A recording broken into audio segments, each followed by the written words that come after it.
Assalamualaikum warahmatullahi wabarakatuh. Selamat pagi. Yang terhormat Bapak Joko Setiono selaku dosen penghimpun mata kuliah manajemen strategik dan teman-teman yang saya banggakan. Pertama-tama marilah kita panjatkan puji syukur kehadiran Allah Subhanahu wa taala karena telah memberikan rahmat sehingga kita dapat melaksanakan pembelajaran secara online pada pagi hari ini. Perkenalkan, kami dari kelompok 3 yang beranggotakan Ivan Rahmat, Nada Cantika, dan Andra Abel. Dalam video ini kami akan membahas tentang lingkungan internal organisasi.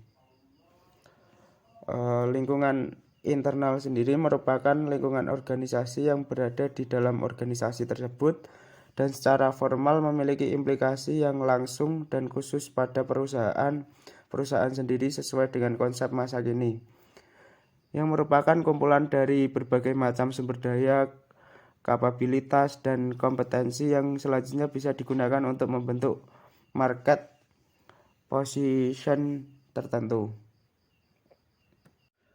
Adapun submateri yang akan kita bahas yaitu yang pertama lingkungan internal dalam perusahaan, yang kedua research atau sumber daya perusahaan, yang ketiga faktor-faktor yang menyebabkan sumber daya perusahaan itu berharga, yang keempat analisis lingkungan internal yaitu terhadap kapabilitas dan kompetensi inti, yang kelima tahap-tahap analisis sumber daya organisasi, dan yang terakhir adalah studi kasus lingkungan internal. Kita masuk pada materi yang pertama yaitu lingkungan internal. Lingkungan internal terdiri dari variabel-variabel atau kekuatan dan kelemahan yang ada di dalam organisasi tetapi biasanya tidak dalam pengendalian jangka pendek dari manajemen puncak.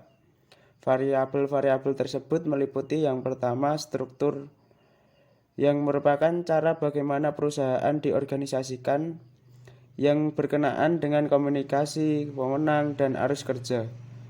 Struktur sering disebut rantai perintah dan digambarkan secara grafis dengan menggunakan bagan organisasi.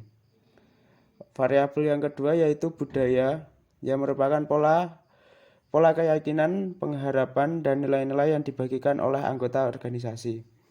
Norma-norma organisasi secara khusus memunculkan dan mendefinisikan perilaku yang dapat diterima anggota dari manajemen puncak sampai karyawan operatif.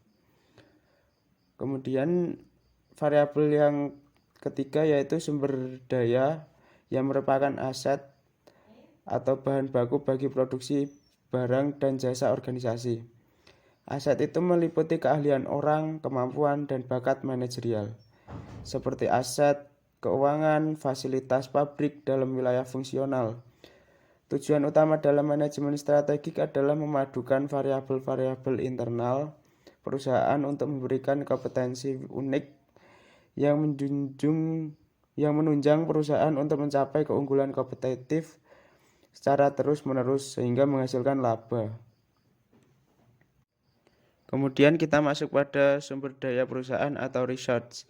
Sumber daya merupakan seluruh aset perusahaan termasuk orang-orang yang ada di dalamnya dan nilai brand mereka yang merupakan modal perusahaan dalam menunjang kompetensi inti perusahaan.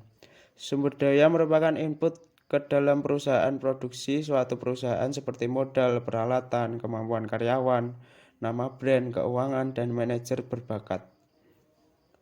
Sumber daya organisasi atau perusahaan dibagi menjadi dua bagian, yaitu sumber daya yang berwujud dan sumber daya yang tak berwujud. Yang pertama, sumber daya yang berwujud merupakan aktiva-aktiva yang dapat dilihat dan diukur. Contohnya peralatan produksi, pabrik-pabrik manufaktur, dan struktur pelaporan formal. 4 jenis sumber daya berwujud yaitu sumber daya keuangan, sumber daya organisasi, kemudian sumber daya fisik, dan sumber daya manusia. Yang kedua yaitu sumber daya tak berwujud. Sumber daya tidak berwujud meliputi aktiva-aktiva yang berurat akar dalam sejarah perusahaan dan telah terakumulasi sepanjang waktu. Karena mereka melekat pada pola rutin yang unik, sumber daya tidak berwujud relatif sulit untuk dipahami dan ditiru oleh para pesaing. Contoh sumber daya ini seperti pengetahuan, saling percaya antar para manajer, pegawai atau rekan kerja, gagasan, kapasitas untuk inovasi, kapabilitas manajerial, kerja rutin organisasi atau cara unik orang-orang dalam bekerja sama, kapabilitas saintifik, dan reputasi perusahaan untuk barang dan jasa, dan caranya berinteraksi dengan orang-orang, misalnya para pegawai, pelanggan, dan supplier. Selanjutnya yaitu faktor-faktor yang menyebabkan sumber daya perusahaan berharga. Menurut Collis dan Montgomery tahun 1998 menyebutkan 3 faktor yang menentukan nilai sumber daya perusahaan yaitu customer demand, resource scarcity, dan appropriability. Nah, yang pertama yaitu customer demand. Faktor penentu utama nilai dari suatu sumber daya adalah pasar produk itu sendiri. Sumber daya yang berharga harus dapat memberikan kontribusi terhadap pemenuhan kebutuhan pelanggan atau customer needs pada kisaran harga di mana konsumer bersedia membayarnya atau willingness to pay, dan kemampuan konsumen untuk membayar ability to pay, di mana kedua hal tersebut berkaitan dengan harga produk yang ditawarkan. Yang kedua yaitu resource scarcity. Faktor ini akan menentukan apakah suatu sumber daya bernilai atau tidak dari pasokan sumber daya tersebut. Apabila pasokan sumber daya terbatas, akibatnya sumber daya tersebut menjadi langka. Nah, faktor kelangkaan sumber daya yang akan menentukan nilai berharga apabila sumber daya tersebut tidak mudah ditiru atau inimitability oleh para pesaing. Nah, selanjutnya yaitu appropriability. Meski suatu sumber daya telah dapat memenuhi permintaan konsumen dan sumber dayanya langka, pertanyaan selanjutnya yaitu apakah perusahaan mampu menuai keuntungan atau profit dari keunggulan kompetitif yang diciptakan oleh sumber daya yang mereka miliki. Nah, semakin mampu sumber daya perusahaan menangkap distribusi keuntungan yang tercipta dalam suatu industri, maka sumber daya tersebut semakin berharga. Materi yang keempat yaitu analisis lingkungan internal terhadap kapabilitas dan kompetensi inti. Sumber daya dan proses bisnis internal dikatakan mempunyai kekuatan apabila sumber daya dan proses dapat digunakan dan memiliki kemampuan atau capability yang dapat menciptakan distinctive kompetensi sehingga perusahaan mempunyai keunggulan kompetitif. Dalam melakukan analisa terhadap lingkungan internal perusahaan dapat digunakan 2 alat.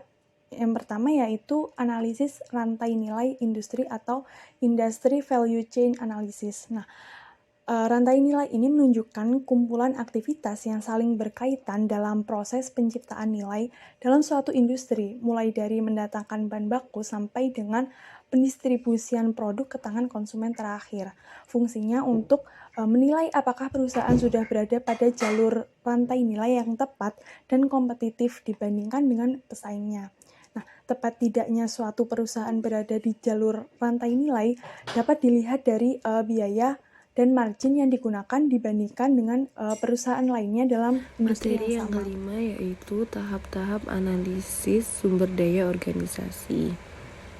Dalam proses operasi perusahaan harus mengetahui kekuatan sumber daya yang dimiliki. Menurut Duncan terdapat 4 tahap dalam menganalisis, yaitu tahap yang pertama ada survei kekuatan dan kelemahan perusahaan. Pada tahap ini dilakukan survei meliputi sumber daya manusia, pengembangan teknologi, manajemen operasi, pemasaran, penjualan, layanan, laporan keuangan, pelanggan, karyawan, produk, dan juga biaya. Tahap kedua ada pengelompokan kekuatan dan kelemahan berdasarkan hasil survei. Pada tahap ini, perusahaan harus memahami dengan tepat jenis kekuatan dan kelemahan secara absolut dibandingkan dengan perusahaan pesaing. Pada tahap kedua ini, kekuatan dan kelemahan potensial perusahaan dikategorikan sebagai kekuatan dan kelemahan sumber daya resource dan kekuatan atau kelemahan capability. Tahap yang ketiga ada investigasi sumber keunggulan kompetitif. Keunggulan kompetitif ini dapat diraih oleh perusahaan yang dapat menambah nilai atau value kepada pelanggan terhadap produk yang dimiliki.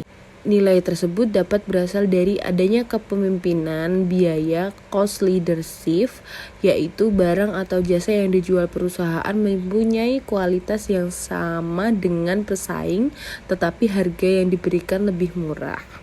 Tahap keempat ada evaluasi keunggulan kompetitif.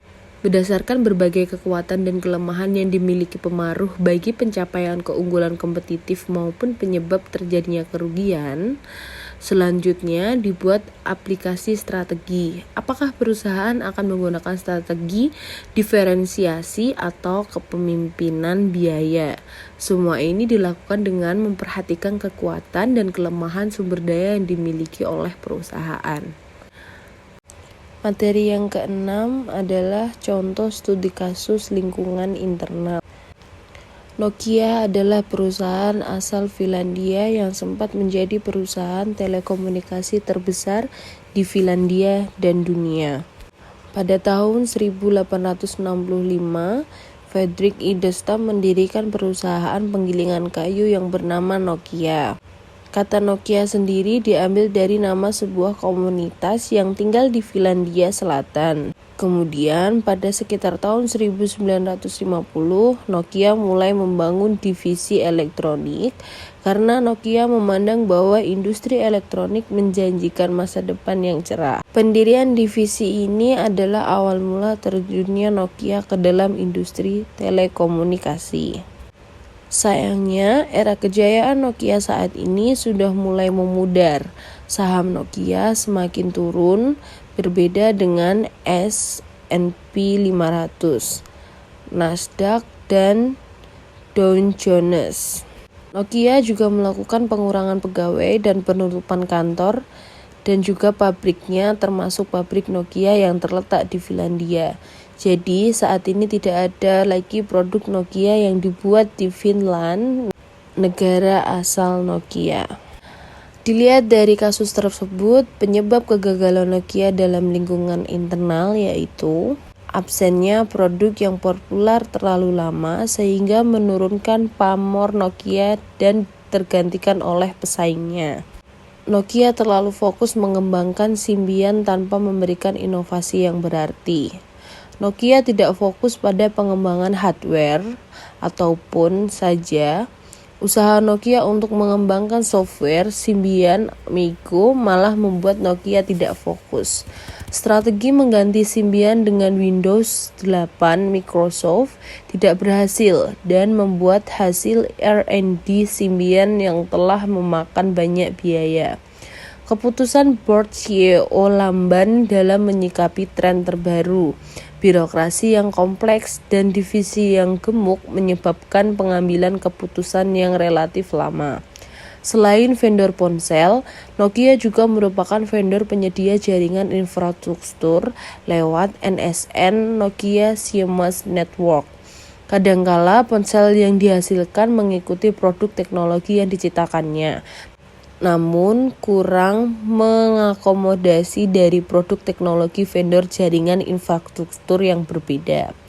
Nokia sering sekali menjadi pelopor dalam meluncurkan produk terbaru namun tanpa prospek masa depan yang lebih baik. Nokia gagal mengantisipasi, memahami, atau mengatur diri untuk menghadapi perubahan zaman. Bahkan bisa dibilang ponsel Nokia terbaru adalah fitur yang siap, namun tidak siap di masa depan. Salah satu produknya yaitu Lumia 900 yang merupakan smartphone berbasis Windows Phone 7 tidak diberi opsi upgrade ke Windows Phone 8, di mana ada perbedaan arsitektur yang sangat mendasar antara Windows Phone 7 dan Windows Phone 8. Sekian pemaparan materi dari kelompok kami. Bila ada yang ditanyakan silahkan melalui grup WA. Sekian, wassalamualaikum warahmatullahi wabarakatuh.